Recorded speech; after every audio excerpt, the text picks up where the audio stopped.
So what role do letters of recommendation play in the college application process? Andy Lockwood here from Lockwood College Prep, part of our series of frequently asked questions, FACUS Friday. So that's a good question, and it's an interesting one because, frankly, most teacher recommendations are fairly standard. They tend to be glowing, otherwise you wouldn't ask that teacher for a recommendation letter.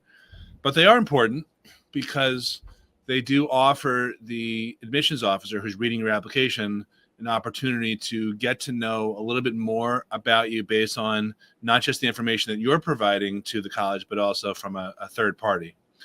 So pretty much most high schools will solicit comments or some cooperation from parents and students sometime in 11th grade. Sometimes it's called a brag sheet.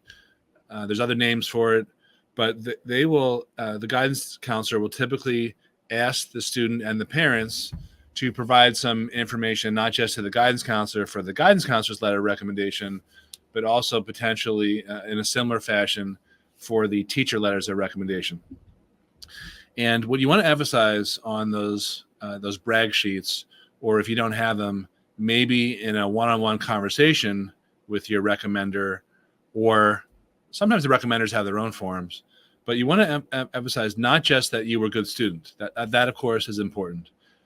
You want to talk about some other character traits, and hopefully they can vouch for you in terms of some of these character traits, including your intellectual curiosity, including your class participation, including your willingness to help other people in the class. Like if you took it upon yourself to work in study groups and assist other people who didn't quite grasp the concepts as quickly as you did, something like that, the better.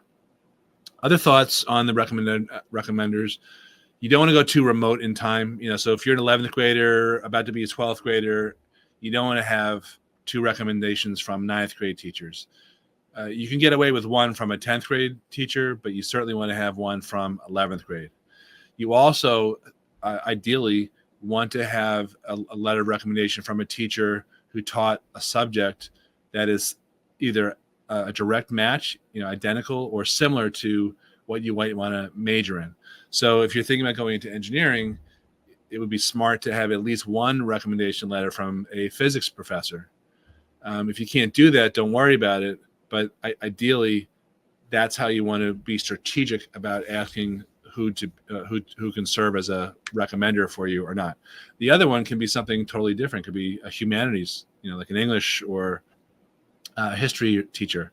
That would actually be ideal because that would show some versatility and some breadth in your education.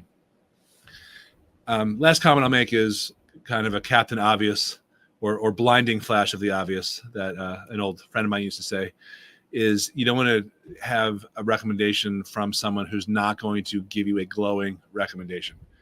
Now, obviously, they're not going to trash you, but if you did mediocre in that class, or you didn't really distinguish yourself in any way, that's not the right person to ask.